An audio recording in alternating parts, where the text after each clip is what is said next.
Mas alguma coisa entrou no meio da trajetória que inviabilizou a conclusão,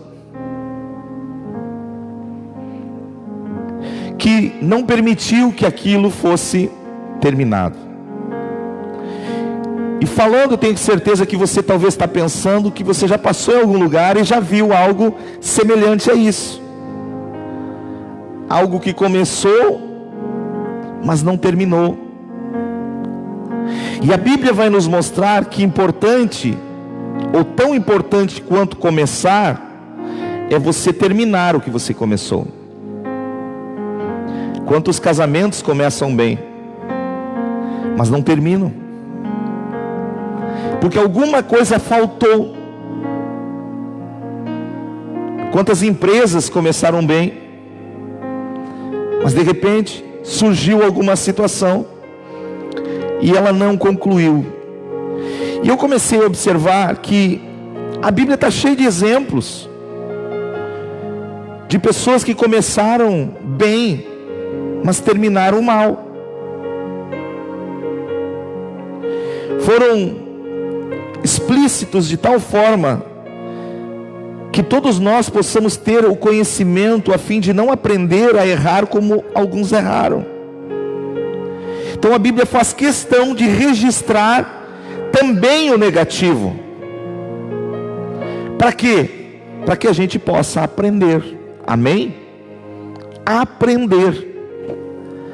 Então eu comecei a observar aqui que ninguém começa um negócio pensando em falir. Ninguém começa um casamento pensando em separar. Ninguém começa uma amizade pensando em depois se tornar inimigos da amizade. É ou não é? Sim ou não? Mas também nós podemos dizer que muitas dessas acontecem. Empresas que começaram e faliram, negócios que não acabaram, casamentos que foram um glamour, uma coisa fenomenal no início, mas não perduraram até o fim. Você começa a ter uma visão do que Deus está mostrando através desse versículo.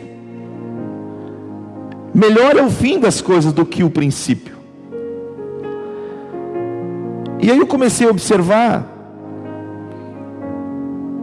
algumas pessoas, e de uma ordem cronológica desde o início. Então vamos lá, o irmão citou aqui Lúcifer.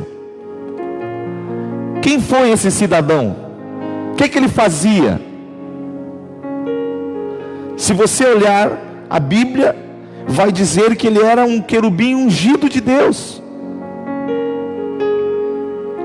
Que o nome dele, Lúcifer, quer dizer anjo de luz. Diz em Ezequiel 32 que ele era o sinete da perfeição. Tudo que existia de mais belo estava nele, quando Deus o criou. Que ele guardava o santo dos santos e regia o grande exército de louvor nos céus. Ele era o cabeça. Começou bem, mas na trajetória ele não termina bem. Ele não conclui de uma forma sábia. Depois você vai olhar na sequência, Adão e Eva. Deus os criou, fez um jardim para eles, deu a eles tudo pronto, do bom e do melhor, colocou eles para cultivar, tornou-os marido e esposa. Eles começaram bem. A Bíblia diz em Gênesis que toda viração do dia, Deus descia para falar com Adão.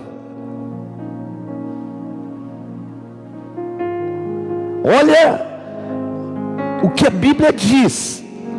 Deus vinha até ele. Eu fico pensando, o que Deus vinha falar com Adão? Quais eram as perguntas que Deus manifestava para ele? Adão, como foi teu dia? Tudo bem por aí? Está gostando do paraíso? Fiz ele tudinho para ti,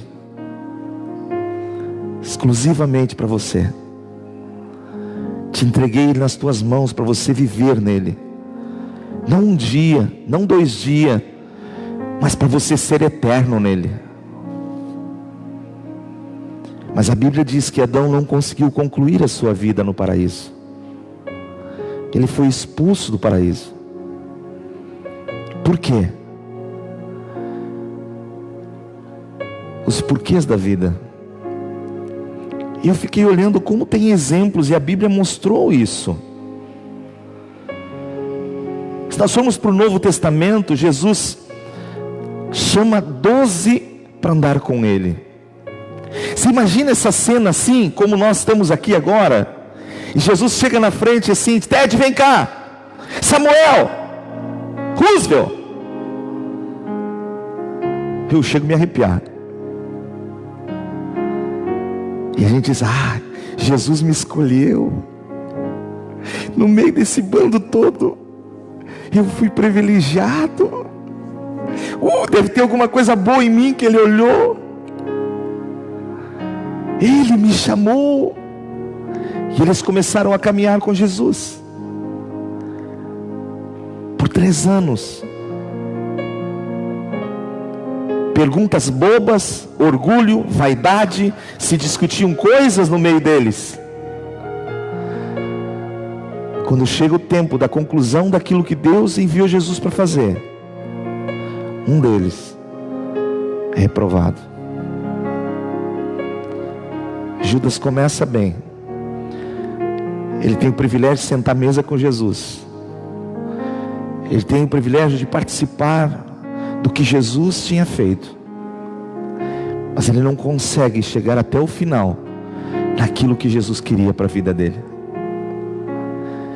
E eu comecei a observar isso biblicamente. Eu comecei a olhar e disse: nossa, Senhor, que coisa interessante.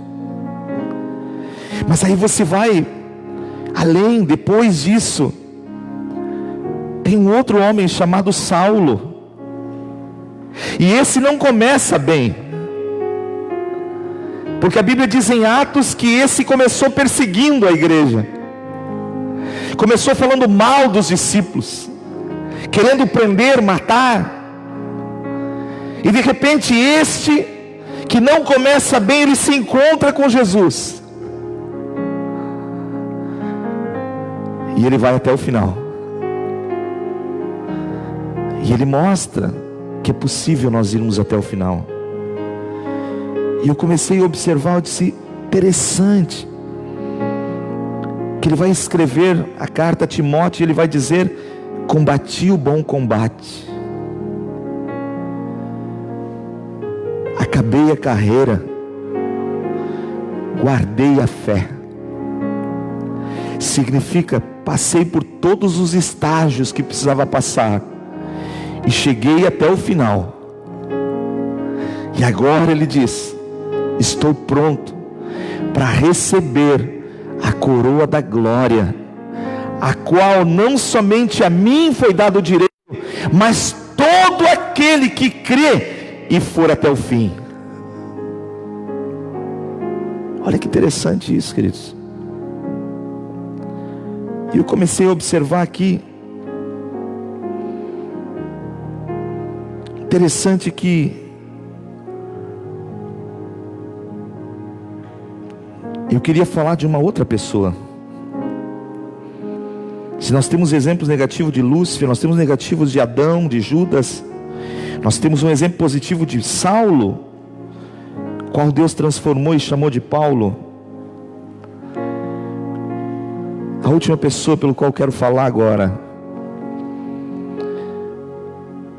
é alguém que você conhece muito bem. É alguém que pode te ajudar todos os dias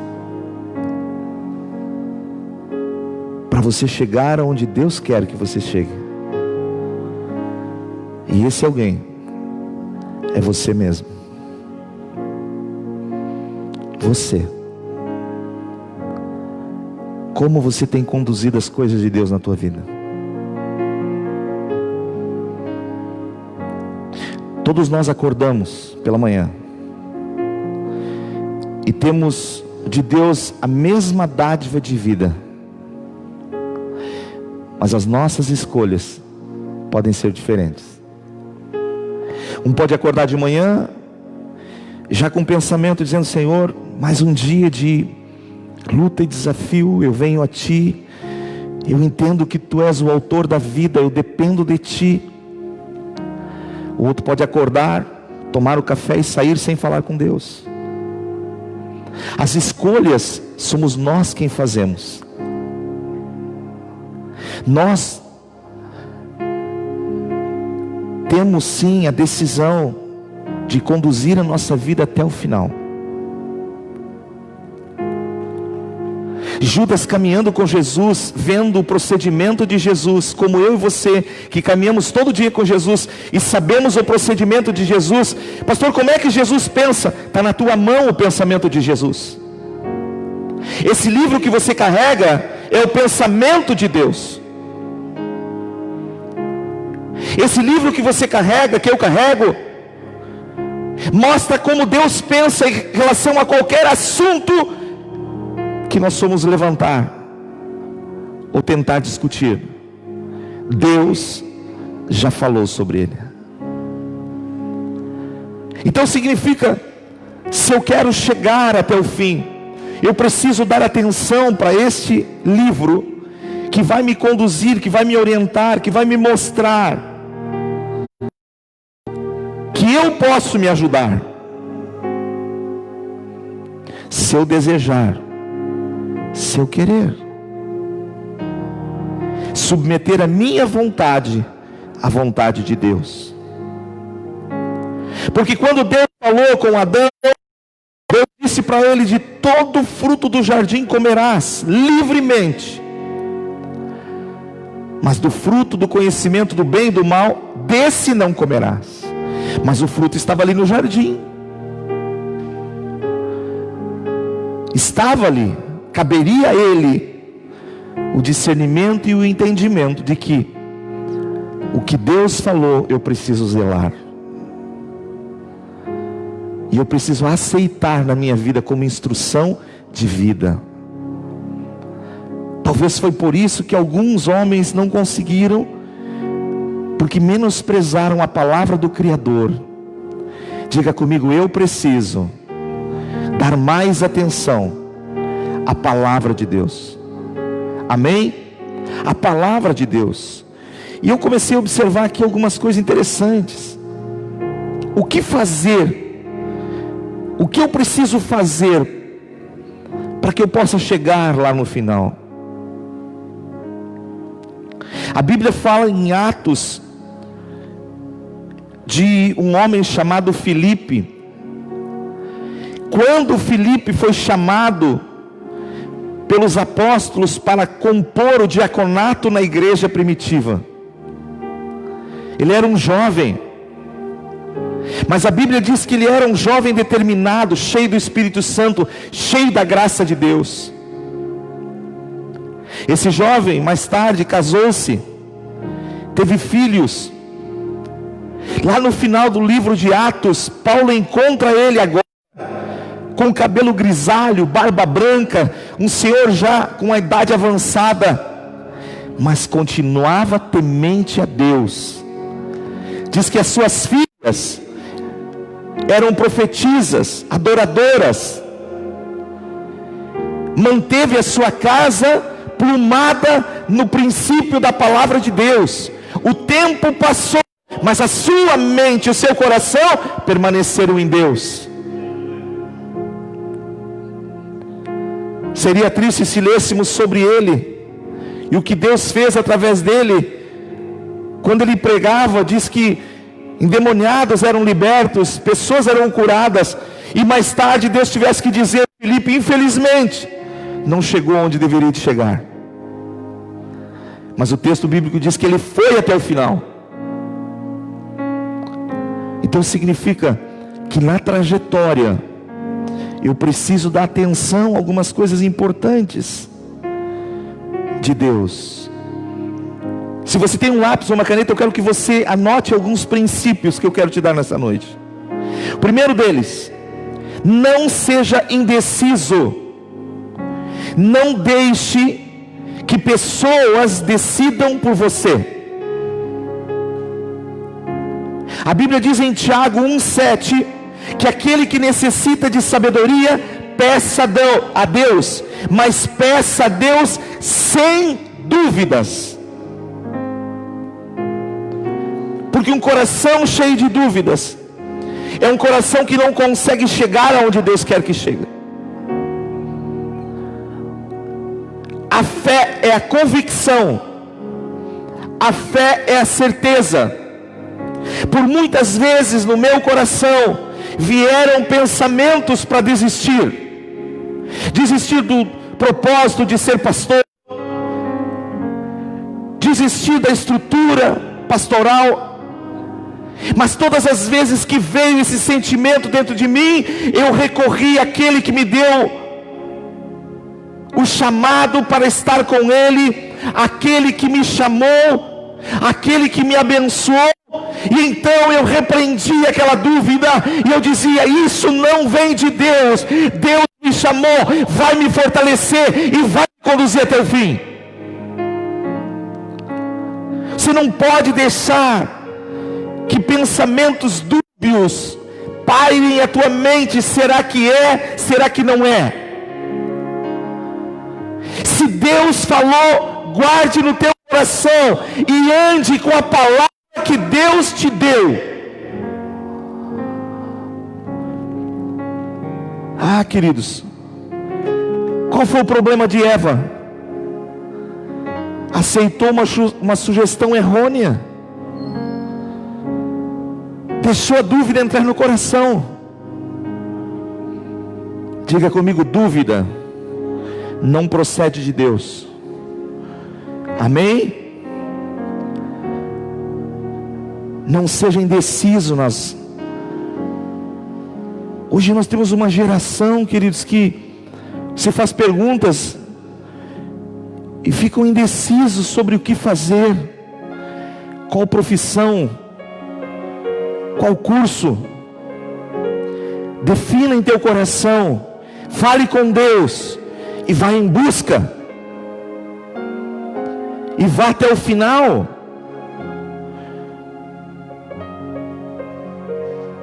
Ah, queridos,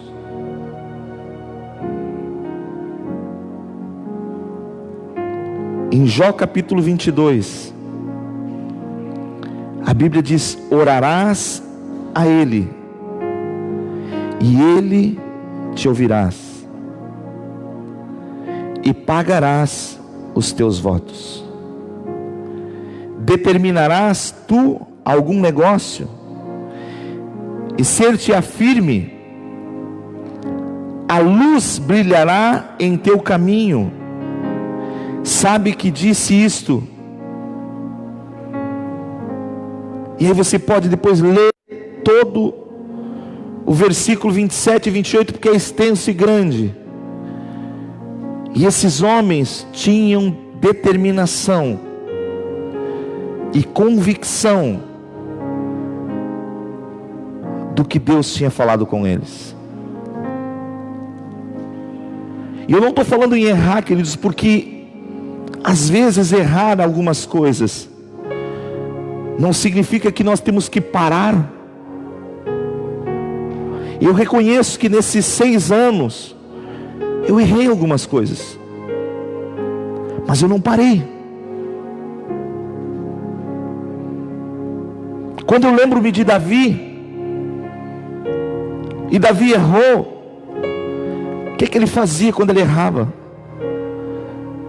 Se colocava em Deus ainda mais, dizia: Senhor, me ajuda a vencer, me ajuda a superar, ir até o fim.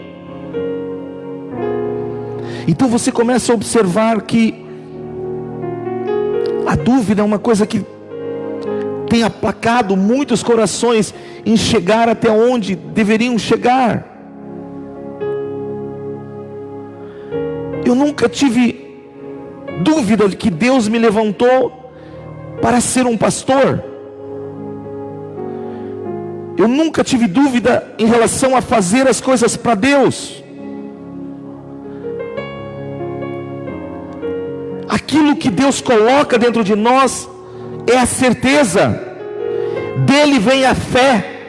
A fé não é dúvida, a fé é certeza. A fé é convicção. Eu nunca tive dúvida do amor de Deus, mesmo no vale. Mesmo no momento de lágrimas, eu tenho convicção e certeza de que Deus me ama. Mas se eu tenho que passar por aquilo, glória a Deus, vamos em frente. Em todas as minhas orações eu digo: Senhor, se isso que está acontecendo é obra das tuas mãos, eu aceito, e eu quero te glorificar no meio delas.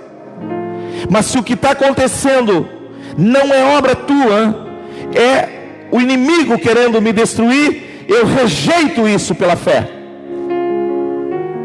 Eu rejeito todo sentimento contrário àquilo que um dia o Senhor plantou dentro de mim, porque eu quero chegar até o fim.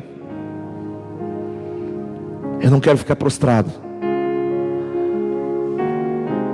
A Bíblia diz: aquele que perseverar até o fim será salvo.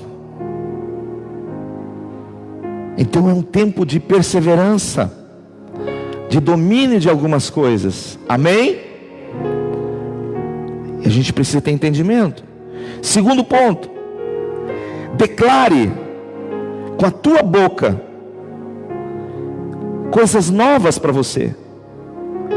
Profetize na tua vida. Deus não nos deu uma boca para nós ficarmos falando de problemas. Deus não nos deu uma boca para nós ficarmos falando dos outros. Deus nos deu uma boca para nós abençoarmos e falarmos coisas boas. Então comece a acordar de manhã e dizer: Senhor, eu sei que o que o Senhor tem para mim são coisas preciosas, e eu sei que elas vão acontecer, porque eu confio na tua graça. O Senhor me chamou da morte para a vida, e enquanto eu peregrinar nesta terra, quero ser testemunho da tua bondade, do teu amor e da tua misericórdia. Comece a declarar sobre você que você acredita que Deus tem o melhor. Sabe, queridos, Marcos capítulo 5, a Bíblia vai falar que havia uma mulher que 12 anos sofria, doente. Por que ela sofria doente? Por que ela vivia doente? Porque a sua maneira de pensar era como um doente. Como você pensa, você vive. Se você pensar que você tem algo no teu corpo, no teu físico, e você começa a alimentar isso, quando você for fazer um exame, você vai ver que está ali. Mas quando você pensa no Deus da saúde, no Deus que te chamou, no Deus que te abençoou, num Deus que na cruz do Calvário levou todas as nossas dores e enfermidades, então você acorda e você diz para esse Deus: Senhor, esse sentimento que eu tenho não é meu, eu rejeito ele dentro de mim. Essa dor que eu estou sentindo não é minha, eu rejeito ela da minha vida. E você começa a proclamar isso, você começa a declarar. E aquela mulher começou a declarar isso. E o que Jesus disse para ela? A tua fé. O que você declarou aconteceu com você. Aquilo que te prendia por 12 anos, quando você começou a declarar bem sobre tua vida, aquilo tomou força e venceu o que estava ali. Olha que coisa esplêndida. Olha que coisa maravilhosa. Agora ela não só pensou e profetizou, ela foi aonde tinha a bênção. Ela procurou Jesus. Amém? Aquele que tem o poder de fazer todas as coisas. Comece a declarar, profetize sobre o teu futuro. Em vez de você, pai, você mãe, ficar ansioso pelo teu filho, o que vai ser o meu filho e os meus netos no futuro? Como é que vai acontecer? Comece a profetizar coisas boas para o futuro para eles. Comece a orar.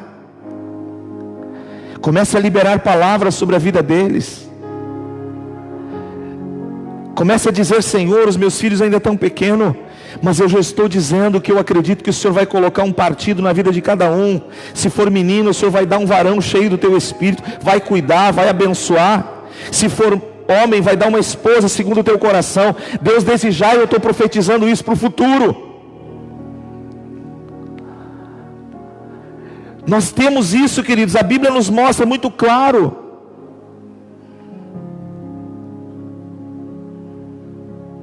Para mim, um dos privilégios que a Bíblia me traz é que eu sou filho de Deus.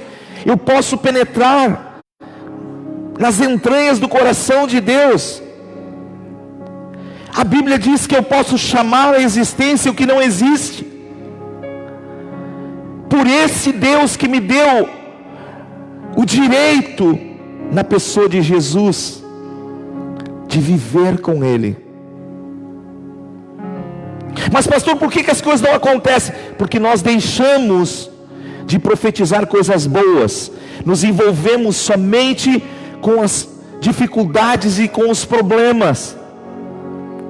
Visamos mais as adversidades do que um Deus que criou todas as coisas e que nos chama para caminhar com Ele. Pensamento errado de Adão e Eva. Quando veio o tentador, vem cá, o que tu está pensando? Por isso que a Bíblia fala que Jesus é o segundo Adão. O primeiro Adão foi vencido pela dúvida. O segundo Adão está também no mesmo. O tentador vem para ele para dizer: se tu és o Filho de Deus. Jesus diz: como é que é? Saiba de uma coisa, está escrito: nem só de pão viverá o homem. A reação do segundo Adão me ensina a viver de forma diferente de como viveu o primeiro Adão. Acreditando na palavra de Deus, confiando na palavra de Deus, fazendo uso da palavra de Deus, presente e futuro.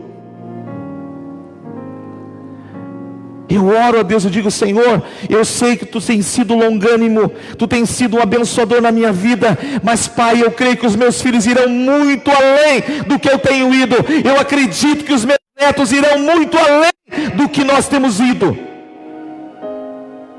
porque eu acredito num Deus que pode todas as coisas, um Deus poderoso, um Deus magnífico. Terceiro ponto, queridos. Isaías 65:16 diz assim: de sorte que aquele que se abençoar na terra pelo Deus da verdade é que se abençoará, e aquele que jurar na terra pelo Deus da verdade é que jurará, porque já estão esquecidas as angústias passadas e estão escondidas dos seus olhos. Sabe o que eu vejo nessa passagem?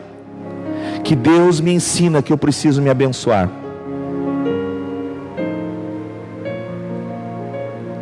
Eu não só abençoo pessoas, eu também me abençoo. Eu não só oro por pessoas, eu também oro por mim. Eu não só peço por pessoas, eu também peço por mim. Porque a Bíblia diz que quando eu me abençoo na terra, o Deus da verdade está me abençoando.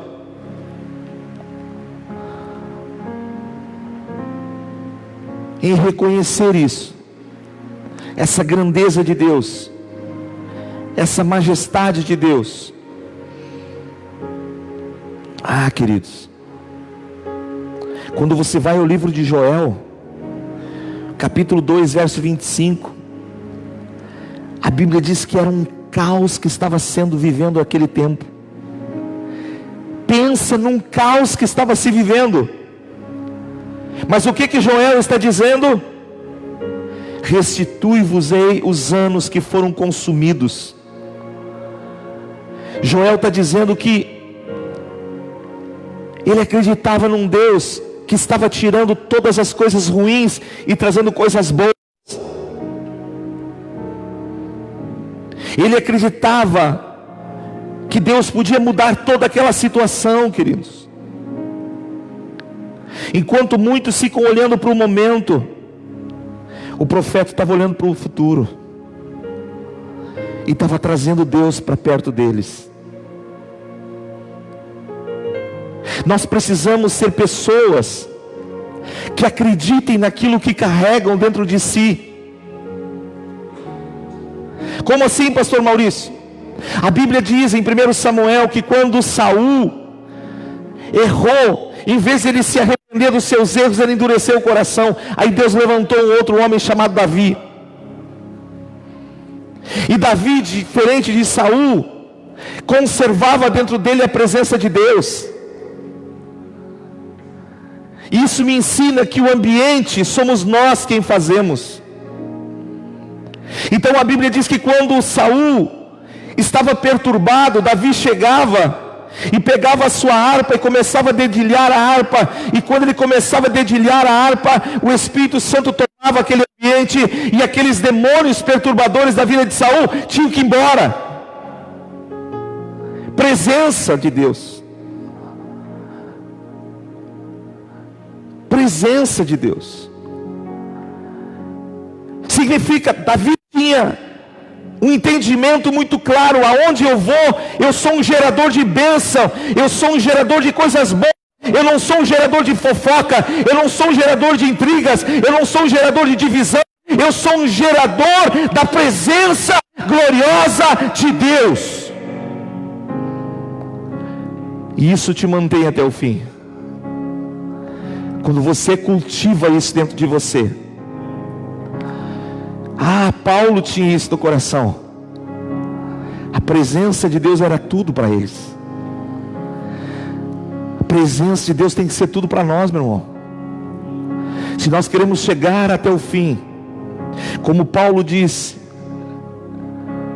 combati o bom combate, acabei a minha carreira, guardei a minha fé. Eu preciso viver como esses homens viveram. Qual foi o segredo deles? O que passava por eles?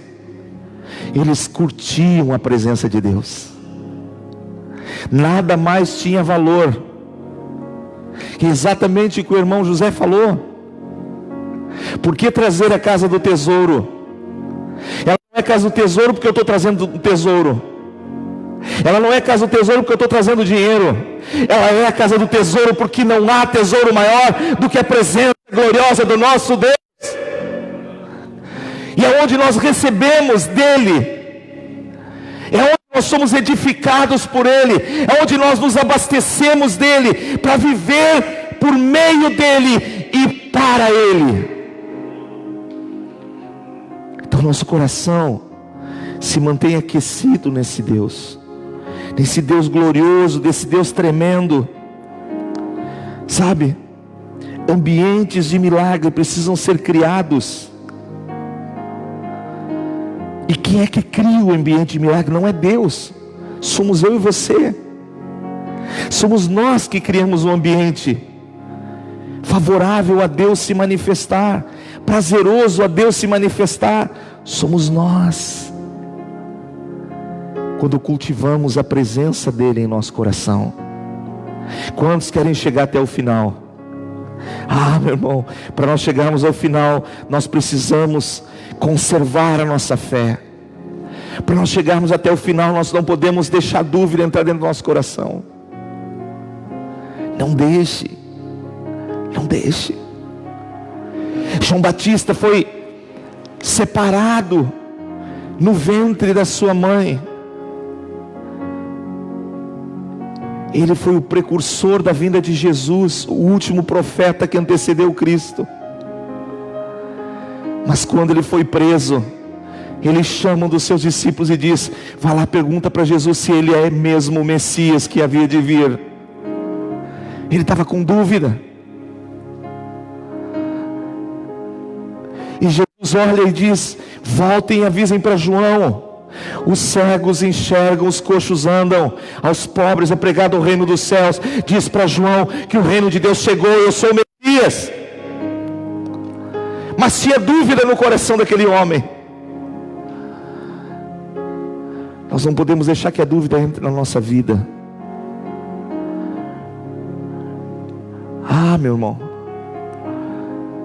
se hoje você está casado, não deixe a dúvida entrar. Será que eu escolhi a pessoa certa? Olhe para Jesus e diga: é a pessoa certa, Senhor. O que precisa ser lapidado em nós, lapida. Mas esta é a pessoa que o Senhor colocou para viver comigo. Não deixe a dúvida entrar no coração. Será que eu estou na igreja certa? Ah, meu irmão, será que eu estou no emprego certo? Aquilo que Deus abriu e conservou para você, guarde firme dentro do teu coração. E continue dizendo: Senhor, eu tenho certeza que isso aqui foi uma porta que o Senhor me abriu. Isso aqui foi Tu que me deste, Senhor. Ah, queridos, não importa a circunstância. Se Deus se deu, conserve aquilo firmemente. A Bíblia diz em Daniel capítulo 1 verso 8, que quando Daniel parou na Babilônia, ele não sabia o que tinha acontecido, qual era a razão daquilo ter acontecido, mas ele sabia de uma coisa: o coração dele era de Deus. Então eu estou num solo estrangeiro, pisando numa terra que não é minha, mudaram o meu nome, mas o que eu tenho de convicção dentro de mim sobre Deus eu continuo tendo. Então você vai encontrar lá no capítulo 1 versículo 8, Daniel dizendo: eu determinei no meu coração não me contaminar com as finas iguarias do rei. Sabe quando isso acontece? Quando você não deixa a dúvida ser disseminada na tua mente a respeito de quem você é, a respeito do que Deus fez por você, a respeito do propósito de Deus na tua vida. Você fica firme para chegar até o final. Então você vê Paulo dizendo: porque a graça salvadora se manifestou a todos os homens. Ele diz inclusive a mim, e sou o principal dos pecadores. Mas também tudo isso aconteceu, Paulo diz, para que evidenciasse na minha vida o amor de Deus. Então ele tinha convicção de quem é que tinha chamado ele, quem é que tinha abençoado ele. Veio perseguição, veio fome, veio dor, mas ele não abriu mão do propósito que era maior. Guarde a tua fé, meu irmão. Guarde. Lute e anseie pela presença de Deus todo dia, para chegar no final e dizer: eu lutei o bom combate, eu guardei a fé, eu sei que eu cumpri o propósito de Deus, ou que Deus tinha para a minha vida. Nesta peregrinação eu conservei, Deus me guardou. Então nessa noite, faça como esses homens que tiveram um coração disposto a se submeter à vontade de Deus. Davi, embora sendo rei, ele disse: o Senhor é o meu pastor, nada me faltará. E de fato não faltou lutas, não faltaram perseguições, não faltaram momentos de angústia. Tudo veio sobre a vida de Davi.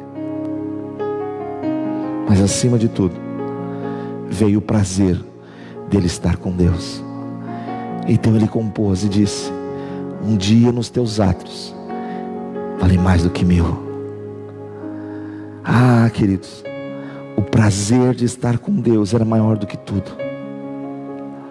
O desejo de servir a Deus, de estar cultivando a presença de Deus, era maior do que os benefícios que Deus estava dando para ele. Davi não olhava para a galeria, para os troféus, para as batalhas vencidas. No Salmo 51, quando Davi entendeu que ele tinha errado diante de Deus, a primeira coisa que ele pede para Deus é: não repulses o teu espírito de mim, não retires a tua presença da minha vida. Sabe? Isso é que nem um filho quando o filho erra. Sabe que a primeira coisa que o filho erra, ele está preocupado em perder o celular. O pai vai me confiscar o celular. Quando na verdade ele tinha que dizer: pai, eu não posso perder a sua presença. O celular está aqui, o tablet está aqui, mas a sua presença, o seu ensino, é essa que eu preciso para a minha vida. Era exatamente isso que Davi estava dizendo. Davi não estava preocupado para a galeria da fama dele. Quando ele errou, ele entendeu o erro dele, e a primeira coisa que ele pede para Deus: não tire de mim o teu espírito. Eu não posso viver sem ele. Essa tinha que ter sido a oração de Adão e Eva: Senhor, não nos tire da comunhão, da viração do dia, aquela que só o Senhor pode trazer para nós. São estas coisas de valor, são esses tesouros que a casa do Senhor tem, que você não encontra em lugar algum. Presença dele, que fazia com que Paulo todo dia amasse cada dia mais estar com Deus.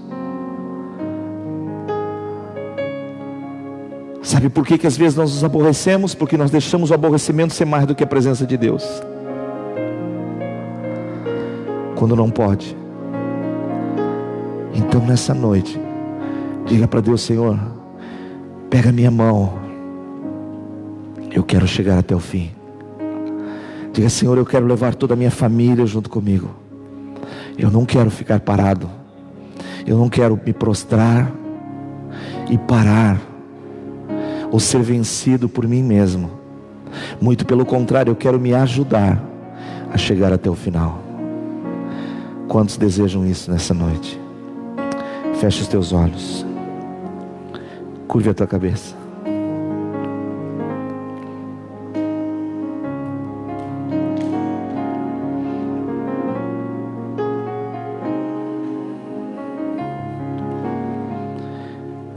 Não importa onde você esteja, acredite no poder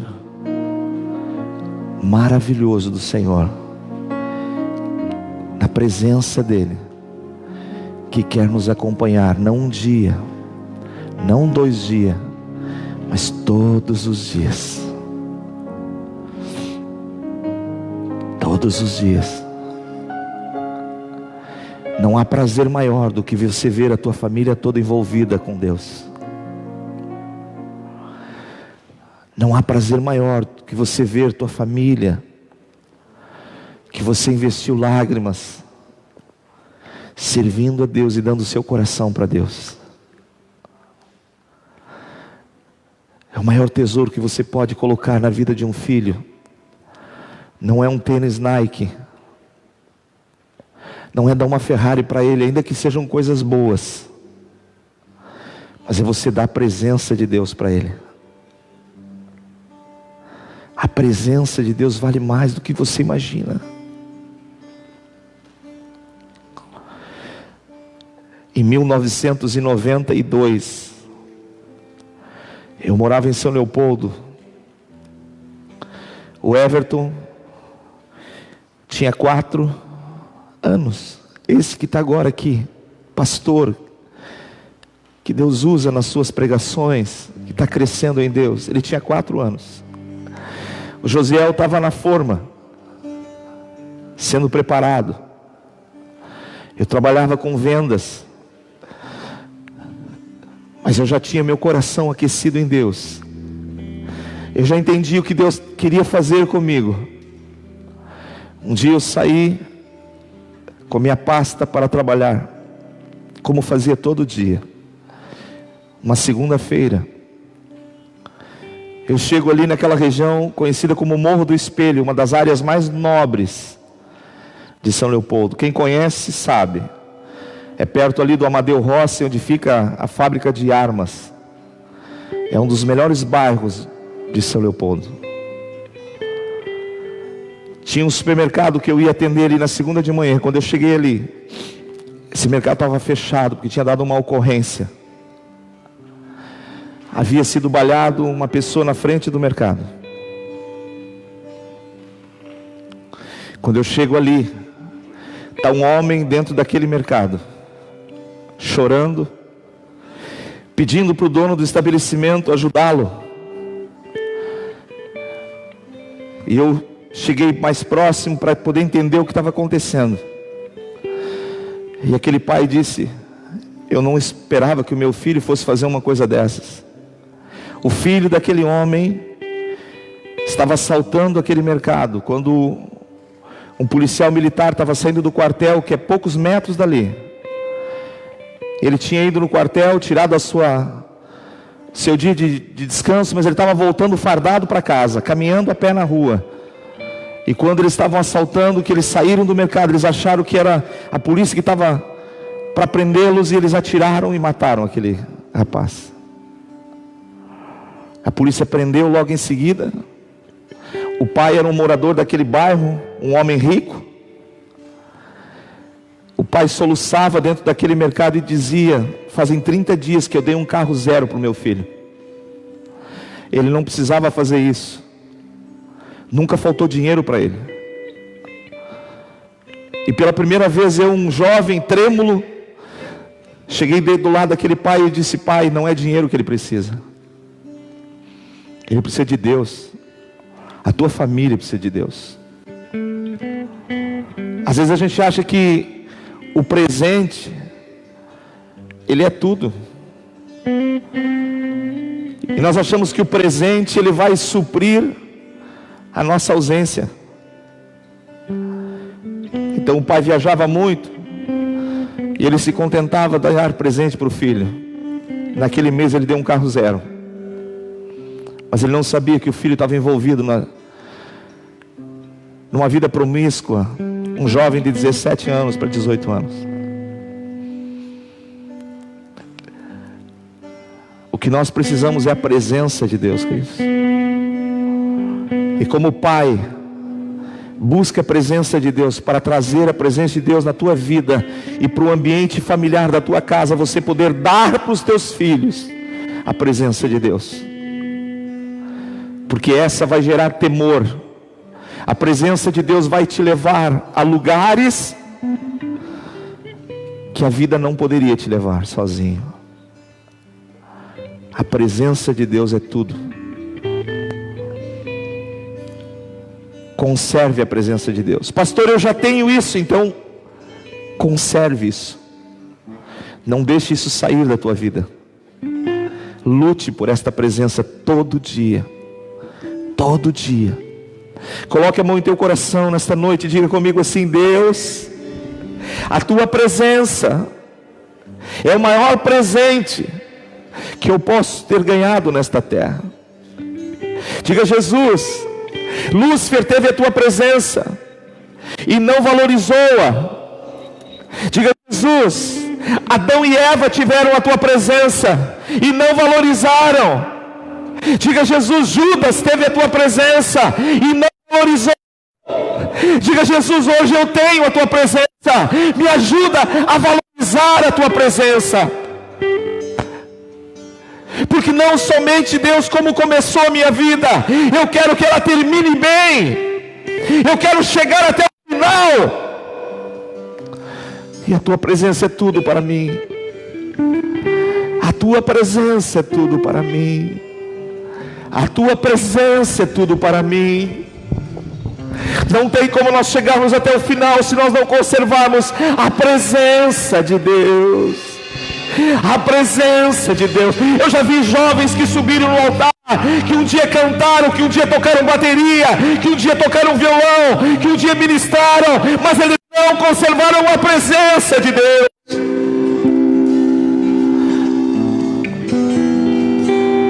Eles acharam que era o violão que tinha que preservar, que era o microfone. Mas o que nós precisamos é a presença de Deus. A presença de Deus me leva. A presença de Deus me leva. A presença de Deus. Eu quero estar. Eu quero, quem quer? Nesse lugar. Eu quero.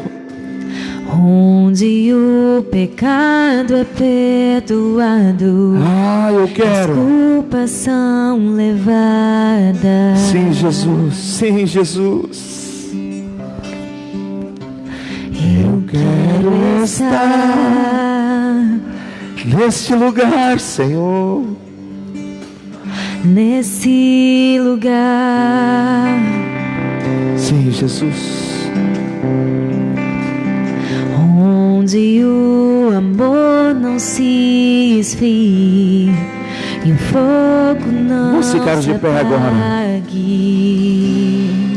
Se você pode levantar as tuas mãos e dizer para esse Deus, em tua presença, Senhor, em tua presença, Jesus,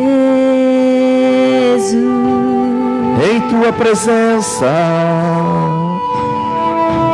em tua presença, Senhor,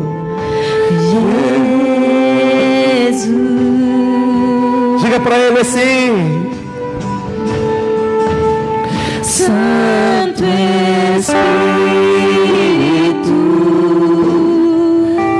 eu me rendo. ao teu agir. Meu anseio é Permanecer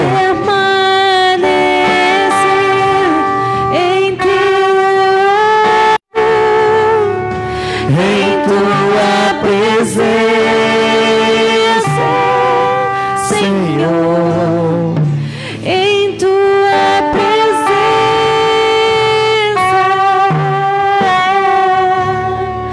em tua presença,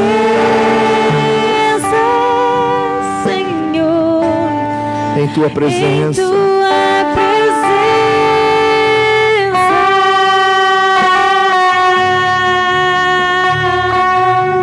Espírito Santo de Deus, ajuda-nos. Ajuda-nos a dizer não para o pecado. Ajuda-nos a sermos fortes para resistir à dúvida. Ajuda-nos, Senhor. Ajuda-nos, Senhor, em nome de Jesus, a não vacilarmos. Ajuda-nos, Senhor, a conservar a boa consciência. Ajuda-nos, Senhor, nesta trajetória. Nós precisamos de Ti, Santo Espírito. Nós almejamos a Tua presença. Nós Te queremos mais. Ajuda-nos, ó Deus. Ajuda-nos, ó Deus, a não nos prostrarmos diante das coisas mundanas. Ajuda-nos, Senhor, a não dobrarmos diante da idolatria. Ajuda-nos, Senhor. Ajuda-nos, Senhor. Queremos chegar ao teu fim. Queremos estar, Jesus, nesse lugar. Queremos cultivar a tua presença, Pai. Onde o pecado é perdoado. Sim, Jesus. As culpas são levadas. Diga para Ele: Eu quero estar. Nós queremos, Jesus. Transforma o ambiente da nossa casa. Nesse lugar. Transforma o ambiente de cada casa aqui, Pai, de cada lar, Senhor. Transforma, Jesus, em nome de Jesus. Transforma, Transforma, transforma, transforma, Jesus. O fogo nossa paz. Nós te pedimos, Pai, agora, em nome de Jesus, em nome de Jesus, em tua presença, Senhor, em tua santa e preciosa presença. Jesus, declare mais uma vez com o teu coração. Em tua presença, em tua presença, eu quero e eu desejo. Oh, aleluias, aleluias, aleluias. Santo Espírito, Eu me rendo.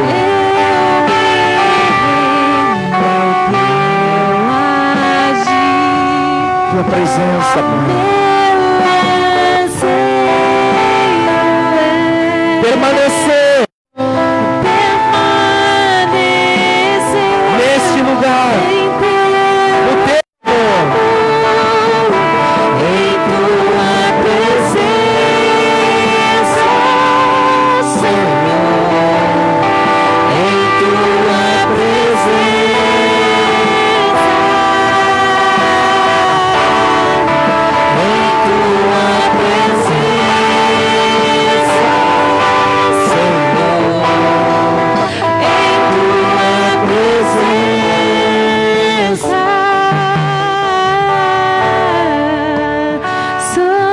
Santo Espírito. nessa noite, pais e mães aqui estão se derramando diante de ti, dizendo: Senhor, eu quero a tua presença na minha vida, na minha casa, na minha família. Queremos ela, Senhor, para ensiná-la para os nossos filhos, para transmitir para as nossas gerações, em nome de Jesus, Pai. Pai, nós te oramos, nós te glorificamos, nós te amamos, Senhor. Toma esse ambiente, Deus, de cada coração agora. Enquanto nós adoramos e cantamos, Senhor, faz os teus sinais, os teus milagres. Abençoa cada coração, Pai, cada pessoa aqui presente. Em nome de Jesus, leva-nos, Senhor, em paz, em segurança para as nossas casas. Guarda-nos, livra-nos do mal, protege-nos com a tua destra fiel. Seja conosco todo instante, Senhor. Tu prometestes na tua palavra: eis que estou convosco todos os dias. Então, Senhor, seja conosco, Pai. Ajuda-nos a vencer o que ainda não vencemos. Ajuda-nos a corrigir aquilo que não corrigimos. Ajuda-nos, Pai. Te pedimos em nome de Jesus. Abençoa os casamentos aqui. Abençoa, Jesus, os matrimônios, a comunhão dos pais e filhos, maridos e esposas. Abençoa, Senhor, nesta noite a vida de cada um. Senhor, abençoa a vida financeira de cada um. Cobre, Senhor, esta casa. Não deixa faltar nada, Senhor. Oh, multiplica, Senhor. Abre portas, Deus. Faz o impossível acontecer, Pai. Em nome de Jesus. E a Ti, Senhor, seja a glória, a honra, o louvor e toda adoração hoje e sempre. E se você crê, diga amém. E se você crê, aplauda Ele bem forte nesta noite. A Ele toda a glória, Jesus, toda a honra, todo louvor e toda adoração. Aleluias. Glória a Deus.